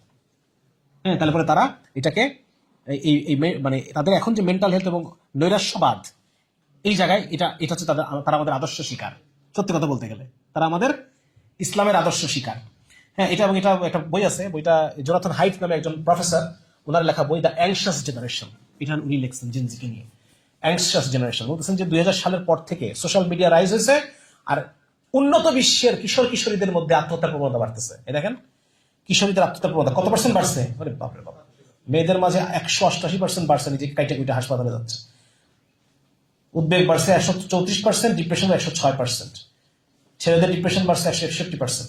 এই যে এত মানে এগুলো জেনজির মধ্যে। কেন জেনজির মধ্যে? আমরা আগে আলোচনা করছি যে তারা বিভিন্ন বিষয় নিয়ে তারা হতাশ, তারা সোশ্যাল মিডিয়ায় বেশি টাইম পাস করে, এবং এগুলোর কারণে তাদের মধ্যে আরো হতাশা আসে। হ্যাঁ, অন্য সবার সাথে কম্পেয়ার করে, নেটওয়ার্কিং, তারা নেটওয়ার্কিং করতেছে, ইনফ্লুয়েন্সড হচ্ছে নেটওয়ার্কের দ্বারা, এবং তারা আরো হতাশ হয়ে পড়তেছে। এই জায়গায় আমাদেরকে ইসলামের স্পিরিট, এই দেখেন, এই যে ব্লু দাগটা, নীল দাগটা দেখেন কি অবস্থা। নীল দাগের দেখছেন 25 বছরের কম, নীল দাগ হচ্ছে 25 বছরের কম বয়স, ধান করে পড়ে গেছে লাইফ স্যাটিসফ্যাকশন। আচ্ছা, এটার পিছনে মূল কারণ কি? মূল কারণ আপনার একটা বই আছে, আপনারা পাবেন, বাইরে হয়তো আছে, এই অবেলায় নামে একটা আমার বই আছে। যারা জেনজির মধ্যে কাজ করতে চান, এই বইটা আপনাদের একটু পড়তে হবে। আমি এই অবেলায় বইটার মাধ্যমে বয়সন্ধিকাল বুঝাইছি। অবেলা, এই অবেলায় কোন কোন খাদ আছে এবং এই কোন কোন খাদে আপনার পড়ার সুযোগ আছে। হ্যাঁ, স্লিপারি স্লোপ, এমন ভাবে যে আপনি খাদেই পড়বেন। তো এই সমস্ত খাতগুলো আমি বাচ্চাদেরকে চিনে দেওয়ার চেষ্টা করছি। যাদের আপনাদের বাসায় এই বয়সী বাচ্চা আছে, বা যারা চাচাতো ভাই, ফুফাতো ভাই, আপনাদের এই বইটা পড়া দরকার। আমি এটা বইটা ওই বাচ্চাদের জন্য লিখি নাই, আমি ওই বইটা লিখছি যারা মেন্টর হবে তাদের জন্য। বাচ্চারা পড়লেও কিছু বুঝবে না তা না, কিন্তু ভাষা সহজ আছে, কিন্তু মূলত আমি ওই বইয়ের মাধ্যমে মেন্টর তৈরি করতে চাইছি। আপনি যেন আপনার 10টা কাজিনের কি হতে পারেন? মেন্টর হতে পারেন। আপনি যেন আপনি ছোট মামা, আপনার 10টা ভাগনা আছে, ভাগনা ভাগ্নি, এদের কাছে যেন আপনি কি হতে পারেন? মেন্টর হতে পারেন। আপনি দুলা ভাই, আপনার 10টা শালা আছে, চাচতো শালা, ফুফাতো শালা মিলাইয়া, আপনি যেন এদের মেন্টর হতে পারেন। আমি এই জন্য বইটা লিখছি, আপনারা এটা পড়তে পারেন চাইলে, বাইরে আছে। আচ্ছা, এটার মধ্যে আমি কয়েকটা খাত দেখাইছি যে কেন এত বেশি জেনজিরা এত সুইসাইডের দিকে, ডিপ্রেশন দিকে চলে যাচ্ছে। এটা আলোচনা কেন করতেছি না, আপনি দাওয়াতি স্ট্র্যাটেজি সেট করতে সুবিধা হবে। সেটা হচ্ছে তাদের মধ্যে ডোপামিন ভারসাম্যহীনতা। তারা এত বেশি মজা নেয়, রিলস দেখে, এবং এত বেশি মজা নেয় যা তাদের ব্রেনের ডোপামিন শেষ হয়ে যায়, তাদের আর দুনিয়ার কোনো কিছু ভালো লাগে না। ঠিক আছে, একটা। 2 নম্বর হচ্ছে তারা প্রচুর খুচরা মজা নেয়, খুচরা মজা, 1 সেকেন্ডের মজা, 30 সেকেন্ডের মজা, যার কারণে পাইকারি যে মজা আছে, এই মজা তাদের আর নেওয়ার মতো এনার্জি থাকে না। হ্যাঁ, মার সাথে 1 ঘন্টা গল্প করলাম, একটা অন্যরকম শান্তি। হ্যাঁ, বাবার একটু খেদমত করলাম, একটা অন্যরকম শান্তি। এই পাইকারি মজা তারা নিতে পারে না, খুচরা মজা নিতে তাদের এগুলো ভালো লাগে না। 3 নম্বর হচ্ছে বন্দি জীবন। বন্দি জীবনকে দেখেন কে বলতেছে? ফেসবুকের সাবেক প্রেসিডেন্ট শন পার্কার বলতেছেন যে এটা হলো সোশ্যাল ভ্যালিডেশন ফিডব্যাক লুপ। মানে সে পোস্ট দিয়ে আইসা আবার লাইক খুঁজতেছে, একটু পরে আইসা সোশ্যাল ভ্যালিডেশন ফিডব্যাক চাচ্ছে মানুষের কাছ থেকে।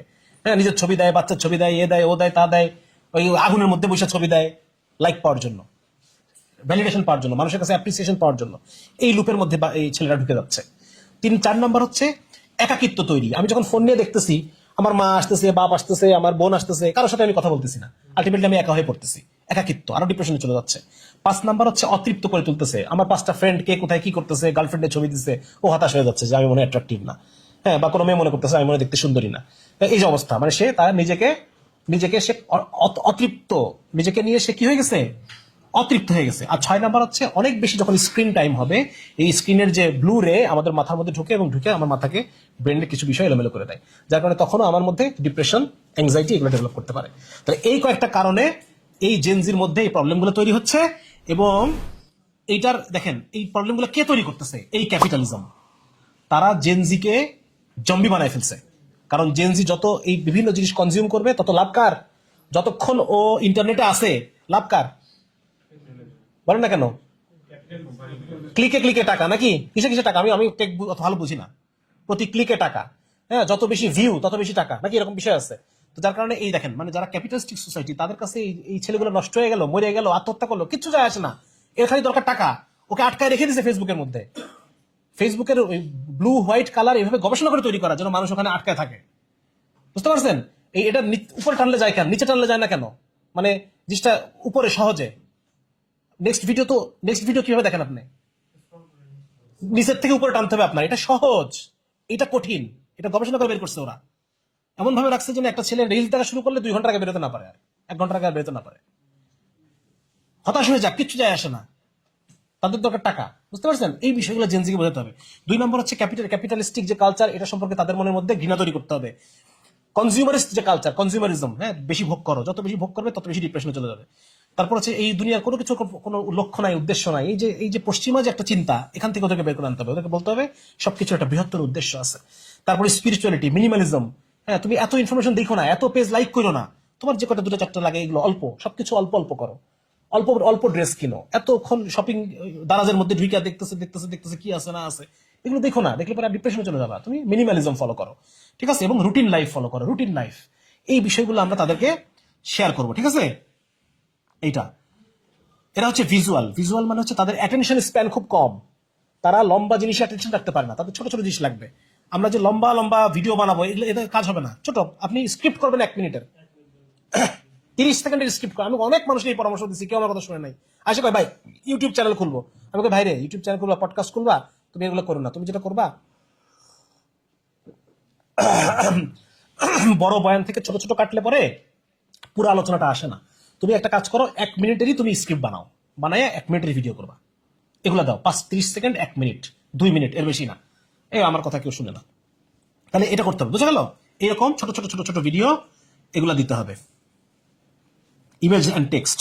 তাহলে অ্যাট্রাক্টিং জেনজি, এখন ওরা গবেষণা করে বের করতেছে। তাহলে আমরা আমাদের জব ফিল্ডে, আপনাদের বিরক্ত লাগতেছে? আমাদের জব ফিল্ড বা আমাদের কোম্পানিতে আমরা জেনজিকে কিভাবে অ্যাট্রাক্ট করব, বা আমাদের প্রোডাক্টটা কেনার জন্য আমরা জেনজিকে কিভাবে, 1 নম্বর ওনারা বলতেছেন যে জেনজিকে যেটা চায় সেটা হচ্ছে ভ্যারাইটি চায়, বিভিন্ন রকম চায়, ভ্যারাইটি চায়। তাহলে পরে আপনারা যারা বিভিন্ন দাওয়া সার্কেল চালাবেন সামনে, আপনাদের কি করতে হবে বলেন তো? শুধু তালিম করো তবলিগের মতো নাকি? তালিম গাস্ত মাশওয়ারা, তালিম গাস্ত মাশওয়ারা, চলবে এটা নাকি? নাকি ভ্যারাইটি দিবেন? বিভিন্ন ভ্যারাইটি দিতে হবে, পাঠচক্র দিতে হবে, সেখানে বিভিন্ন রকম বইপত্র আসবে, বিভিন্ন রকম কাজ, হ্যাঁ, কোনো জায়গায় বর্ষাকাল বৃক্ষরোপণ প্রোগ্রাম, কোনো সময় শীতকাল ব্যাডমিন্টন টুর্নামেন্ট চালু করো, বিভিন্ন রকম দায়িত্ব দিবেন তাদেরকে, তাহলে তারা মজা পাবে। 2 নম্বর হচ্ছে তাদেরকে ফান দিতে হবে। চাকরি করতে আসে তারা শুধু টাকাই খুঁজে না, তারা ফানও খুঁজে। সুতরাং এই মাঝে মধ্যে সবাই মিলে একসাথে চিল করতে যেতে হবে, খেলাধুলা, এই সেই বিভিন্ন জায়গায় বেড়ানো টেড়ানো। হ্যাঁ, আমার ছোট ভাই যখন প্রথম তবলিগ থেকে আসছে, ও তখন ইউনিভার্সিটি ফার্স্ট ইয়ারে পড়ে, আমি ওরা বলছি, শোনো তুমি এই জুব্বা টুব্বা পড়তেছো, ছোট মানুষ, এগুলোর দরকার নেই তোমার এখন। তুমি এখন খুব ইয়ে বানাও, কাবলি বানাও স্টাইল করে, হ্যাঁ, মানে কিছু জায়গায় যে ইয়ে থাকবে, পকেট টকেট গুলো যে কাবলি টাইপের থাকবে, তুমি একটু একটু সুন্নাতের মধ্যে তুমি একটু পাঙ্কু হও। এগুলো এগুলো এই বয়সের পোলাপান এগুলো চায়। ইসলামটাকে আমরা যদি তাদের সামনে মেদামারা হিসেবে উপস্থাপন করি, তাহলে তো এটা হবে না, তো সে পারবে না তো। হ্যাঁ, এবং এটা বড় একজন তাসাউফের সুফি আছে, ইব্রাহিম আদহাম রাহিমাহুল্লাহ, উনি বলছেন যে আমরা যে পরিমাণ সুখে থাকি, যারা আমরা দিন পালন করি, আমরা যে পরিমাণ আনন্দে আছি, এটা যদি কাফেররা জানতো, ওরা যুদ্ধ করে হলেও আমাদের কাছ থেকে আনন্দ ছিনে নিয়ে চলে যেত, তাই না? কিন্তু এটা আমাদেরকে বোঝাতে হবে যে দিন মানে বোরিং না, দিন মানে মজা, অনেক মজা আছে এটার মধ্যে। আচ্ছা, তাহলে আউটডোর অ্যাক্টিভিটি, বিভিন্ন আউটডোর অ্যাক্টিভিটি, স্পোর্ট, কম্পিটিশন, হাবি জাবি, এগুলো ঠিক আছে। তারপর হচ্ছে জেনজিকে যেটা দিতে হবে, তারা সেন্স অফ লার্নিং, তাকে বোঝাইতে হবে যে তুমি আমাদের সাথে যদি থাকো, তুমি প্রতিদিন একটু একটু করে ডেভেলপ করবা, তোমার স্কিল ডেভেলপ হবে, তোমার আন্ডারস্ট্যান্ডিং, তোমার ক্রিটিক্যাল থিঙ্কিং, তোমার লজিক রিজনিং ডেভেলপ হচ্ছে। বিভিন্ন বিষয়ে ট্রেনিং করাচ্ছি, কখনো এই সেই এই ইত্যাদি ইত্যাদি, বিভিন্ন ভাইরা আসতেছে, ক্লাস নিচ্ছে, এই করতেছে, ওর কাছে মনে হবে না আমি অনেক কিছু পাচ্ছি, ঠিক আছে, এটা একটা। তারপর হচ্ছে জেনজিকে লিডারশিপ দিতে হবে, লিডারশিপ, ওকে শুধু খাটাইলে হবে না, ওকে বলতে হবে যে তুমি করো, তোমার সাথে এই দুজনকে নাও, ইউ লিড দেম। হ্যাঁ, তাহলে তার মধ্যে কি আসবে? একটা, আমরা আগেই পড়ছি, তাই সে কি, সে ড্রাইভার সিটে বসতে চায়, সুতরাং তাকে কাজ দিতে হবে, তাকে লিডিং দিতে হবে, তাকে অ্যাপ্রিসিয়েট, শাবাশি দিতে হবে, ফ্লেক্সিবিলিটি দিতে হবে, তাকে রিওয়ার্ড দিতে হবে, এনকারেজমেন্ট করতে হবে। তাকে বলা যাবে না যে এই তুমি এটা করলা না কেন, এটা করলাম না কেন, নট শো কজ, তাকে রিওয়ার্ড অ্যান্ড ইয়ে। এবং সবচেয়ে বড় কথা হলো তাকে পারপাস, এটা বারবার বলতেছি কিন্তু আমরা, যে তাকে একটা মানে এই ইসলামের যে একটা বৃহৎ কল্যাণকর উদ্দেশ্য আছে, এটা তাকে বারবার আমাদের বোঝাতে হবে। আচ্ছা, এটা আমরা আলোচনা করছি, অনেক কিছু আলোচনা হয়ে গেছে। জেনজিকে আমাদের কেন দরকার? জেনজি টু এনগেজ জেনজি, কারণ যেহেতু আমাদের পরবর্তী দাওয়াতে ফিল্ডই জেনজি, সো আমাদেরকে জেনজিকে আনতে হবে, ট্রেন করতে হবে to catch fish by fish, ঠিক আছে, মানে ওদেরকে দিয়ে ওদেরকে ধরতে হবে, তাই না? ওরা আমার মতো বুড়ো মানুষের কথা আসবে না, ওদেরকে ওদের বয়সী পোলাপানকে দিয়ে ওদেরকে ধরতে হবে। আচ্ছা, মানে ওরা ওরা গতানুগতিক চিন্তার না, সবচেয়ে বড় কথা হচ্ছে এটা, ওরা নতুন কিছু চাচ্ছে। সেখানে আমরা ইসলামটাকে যদি একটু নতুন ভাবে উপস্থাপন করতে পারি, তাহলে দেখা যাচ্ছে ওরা এটাকে গিলে খেয়ে বসে আছে। আচ্ছা, এবার আমরা একটু দেখবো ওরা ওরা একটা ইকুয়েশন বলছে। হ্যাঁ, ওরা বলছে সিপিআই, তিনটা জিনিস ওদের ওদের প্রয়োজন হয়। এক নম্বর হচ্ছে কালচার, আর looking for multiple needs met at work. Culture, purpose and impact. Purpose তো আমরা আলোচনা করছি। পারপাস, ইম্প্যাক্টটা কি জিনিস? ইম্প্যাক্ট হচ্ছে তারা যে কর্মকাণ্ড করতেছে, এই কর্মকাণ্ডের ফলে যে আসলে সমাজে একটা পরিবর্তন আসতেছে, এটা তারা দেখতে চায়। ঠিক আছে? যার কারণে আপনারা যারা এই যে যারা নর্মেটিভ, আপনারা গত বছর এই সময় কি পরিমাণ মেম্বার ছিলেন, এখন কি পরিমাণ মেম্বার আছেন, এই কিছু ডেটা রাখতে হবে। কিছু ডেটা আমাদেরকে নতুন নবীন যারা আসছে তাদের সামনে উপস্থাপন করতে হবে, যে তুমি যে এফোর্টগুলো দিবা, এই এফোর্টের ফলে সমাজে কাজ হচ্ছে।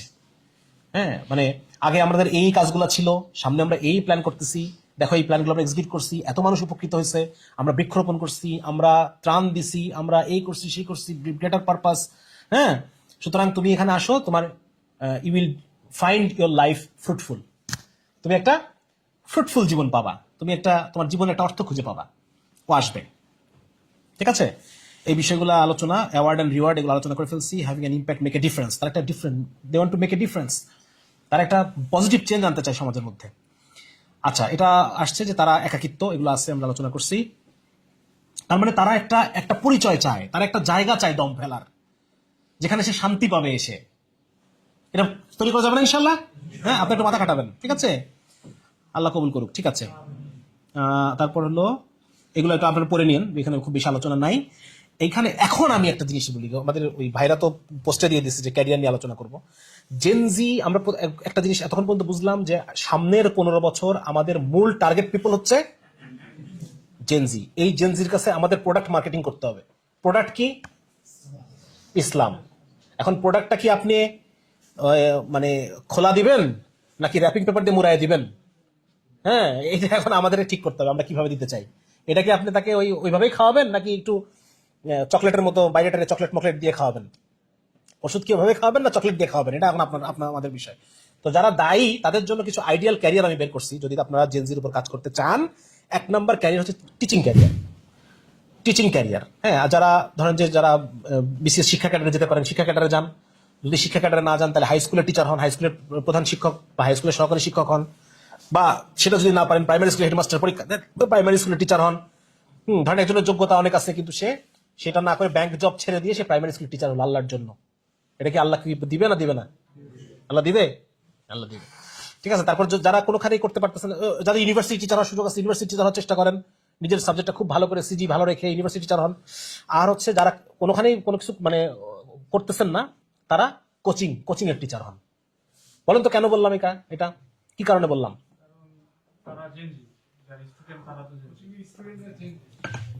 এটা সব আপনি মানে you will get a bunch of fresh brains to wash. হ্যাঁ, হ্যাঁ, রাইট। সুতরাং আপনার কথা যেহেতু আপনি টিচার, আপনার এই ইনপুটগুলো তারা দে উইল অ্যাবজর্ব, তাই না? তারা এটাকে নিবে। তো যার কারণে 1 নম্বর ক্যারিয়ার আমি মনে করি যারা দায়ী তাদের জন্য টিচিং। 2 নম্বর ক্যারিয়ার হচ্ছে যারা সাইকোলজিস্ট। সামনের খেলা এই সাইকোলজি ফিল্ডে। হ্যাঁ, জেনজি এবং জেন আলফাকে নিয়ে যে মূল খেলাটা হবে, এই খেলাটা সাইকোলজি ফিল্ডে হবে। সাইকোলজিস্টদেরকে দিয়ে এলজিবিটি হ্যান এগুলো ঢোকানো হবে। আবার যদি আপনি এদেরকে বাঁচাতে চান, আপনাকে এই ফিল্ডে ঢুকতে হবে, এই ফিল্ডে খেলতে হবে। সুতরাং যাদের সাইকোলজিতে পড়াশোনা তারা করতে পারেন এবং ক্লিনিক্যাল সাইকোলজিস্ট হিসেবে ক্যারিয়ার তৈরি করতে পারেন। 3 নম্বর হচ্ছে সাইকিয়াট্রি, যারা ডাক্তার, তাদের উদ্দেশ্যে আমার রিকোয়েস্ট থাকবে যে আপনারা সাইকিয়াট্রি পড়েন।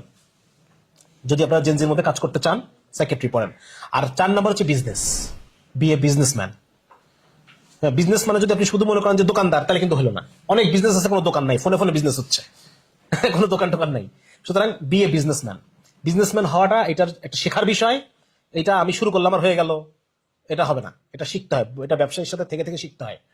এটার জন্য আলাদা পড়াশোনা আছে, এটার জন্য আলাদা মাইন্ডসেট আছে। হ্যাঁ, এটার জন্য এবং মুসলমানের যে মেন্টালিটি, এটা বিজনেসের জন্য পারফেক্ট। হ্যাঁ, বিজনেসের জন্য তাকওয়া লাগে, তাওয়াক্কুল লাগে, ধৈর্য লাগে, হ্যান বহুত কিছু লাগে, যেগুলো একজন মুসলমানের বাই ডিফল্ট তার থাকার কথা। ঠিক আছে? সুতরাং বিজনেস শেখেন, বিজনেস করেন। তাহলে আমরা ফাইনালি দেখি, আমরা শেষ করে ফেলছি এটা প্রায়। জেনজির এই পাশে আমি লিখছি জেনজির কি মানে আছে, এটাকে আমরা কিভাবে কাজে লাগাতে পারি। তারা যে একটা ইনক্লুসিভ এটাতে বিশ্বাসী, তারা যে ডাইভার্সিটিতে বিশ্বাসী, এটা যদিও খারাপ অর্থে ওদেরকে ইউজ করা হচ্ছে, আমরা এটাকে নিতে পারি মানে ন্যাশনালিজম বা জাতীয়তাবাদের যে বিষ, এটা তাদেরকে বোঝানোর ক্ষেত্রে আমরা ইউজ করতে পারি। এই সেন্টিমেন্টটাকে এখানে ইউজ করতে পারি। 2 নম্বর হচ্ছে যে মুসলিমরা যে ভিকটিম, আমরা যে সারা ওয়ার্ল্ডের কাছে ভিকটিম, এই বিষয়টা তাদের সাথে আমরা উপস্থাপন করতে পারি। অলরেডি সারা পৃথিবীর মানুষ বুঝতেছে মুসলমানের যে ভিকটিম, সারা পৃথিবীর মানুষ বুঝতেছে না? হ্যাঁ, একজন ওই যে একজন খ্রিস্টান নিজের গায়ে আগুন ধরায় দিছে ফিলিস্তিনের এই ঘটনায়। হ্যাঁ, এবং পশ্চিমা সমাজ, পশ্চিমাদের যে ছলচাতুরি, এটা দ্রুত হচ্ছে এই ইয়াং জেনারেশন বুঝে ফেলতেছে। আচ্ছা, তারপর হচ্ছে কি জেনজি হচ্ছে প্র্যাগমেটিক। তারা থিওরিটিক্যাল কথাবার্তা অত পছন্দ করে না, তারা বাস্তব জীবনে কি হবে এটা তারা জানতে চায়। তারা ডিসিশনে চলে যায়, শ্রুড, তারা প্রোগ্রেসিভ, তারা বেস্ট এডুকেটেড এবং তারা ইথিক্যাল। এই জিনিসগুলো কাজে লাগায় আমরা দেখাতে পারি যে বর্তমানে যে পশ্চিমা সভ্যতা, এনলাইটেনমেন্ট, ক্যাপিটালিজম, লিবারালিজম, এইগুলা নিয়ে তাদের অন্তরে সন্দেহ তৈরি করতে পারি আমরা। পশ্চিমা সভ্যতা নিয়ে তাদের অন্তরে কি তৈরি করবো আমরা? সন্দেহ তৈরি করব। আমরা দেখাবো পশ্চিমা সভ্যতা আনইথিক্যাল, পশ্চিমা সভ্যতা আনইথিক্যাল, পশ্চিমা সভ্যতা মানে কি করে, প্রোগ্রেসিভ না, মানব জাতিকে উল্টা দিকে নিয়ে যাচ্ছে পশ্চিমা সভ্যতা। হ্যাঁ, পশ্চিমা সভ্যতা বাস্তবে গিয়ে কাজ করতেছে না, পশ্চিমা সভ্যতা বাস্তবে গিয়ে সব শেষ করে ফেলতেছে, প্র্যাগমেটিক, অ্যান্টি প্র্যাগমেটিক। আচ্ছা, এবং আলটিমেটলি সমাধান কি? ইসলাম। ঠিক আছে ভাই, কয়টা বাজে দেখেন না? আচ্ছা ঠিক আছে, এটা শেষ। তারপরে দেখি তারা কি, তারা গ্লোবালি কানেক্টেড, তারা মোবিলাইজড, ইন্ডিভিজুয়ালিস্টিক, কি কমিউনালকোহলিক নাকি কমিউনাহলিক, মানে তারা কমিউনিকেশন খুব বেশি পছন্দ করে। হ্যাঁ, এটা দুইটা আছে, একটা ভালো আছে খারাপও আছে। আমরা ভালো দিকগুলোকে কাজে লাগাতে পারি। ঠিক আছে। আচ্ছা, আর কি আছে? ম্যাটেরিয়াল, এই যে স্পিরিচুয়াল, তাদের মধ্যে যে একটা স্পিরিচুয়াল শূন্যতা, এটার পেছনে কারণ হচ্ছে বর্তমান যে জ্ঞানতাত্ত্বিক যে বস্তুবাদ এইটা, এবং সেকুলারিজমের কারণে তারা ধর্মের সংস্পর্শ থেকে বঞ্চিত, এবং সত্য ধর্মের সংস্পর্শ থেকে তারা বঞ্চিত। এই বিষয়গুলো তাদের সাথে শেয়ার করা, এই অ্যাঙ্গেল থেকে ইসলামটাকে তাদের সামনে বারবার উপস্থাপন করা। আমি বুঝতে পারছি? আমি একটানা কথা বলে যাচ্ছি কারণ আমি শেষ করতে যাচ্ছি, কিন্তু মানে আপনারা যদি না বোঝেন তাহলে কিন্তু আমার এগুলো সব বেকার। ক্লিয়ার না ব্যাপার? মেসেজটা ক্লিয়ার তো? তাহলে জেনজির মধ্যে যে প্রবণতাগুলো আছে, এই প্রবণতাগুলোকে আমরা এই জায়গাকেই ইসলামকে প্রাসঙ্গিক করে তুলতে পারি। তাহলে পরে ওই প্রবণতা দিয়েই তারা ইসলামটাকে বুঝতে পারবে এবং ইসলামের সৈনিকে পরিণত করা সম্ভব এদেরকে। এটা হচ্ছে আমার আন্ডারস্ট্যান্ডিং। কোন পর্যন্ত আসলাম? সো আমাদের এখন কি করতে হবে? Engage, train and lead them, attract them, recruit them and retain them. তাদেরকে আমাদের এই মেহনতের মধ্যে এঙ্গেজ করা, তাদেরকে ট্রেনিং এর মধ্যে রাখা এবং তাদেরকে নেতৃত্ব দেওয়া, তাদেরকে আকর্ষণ করা, তাদেরকে রিক্রুট করা এবং তাদেরকে ধরে রাখা। এখন পারবো না ইনশাল্লাহ? জেনজি সাইকোলজি আমাদের কিন্তু পড়া শেষ। এইবার হচ্ছে জেন আলফা। জেন আলফা কারা? জেন আলফা হচ্ছে আমাদের বাচ্চা কাচ্চারা, আমাদের এই বয়সে যে বাচ্চা কাচ্চা যারা হবে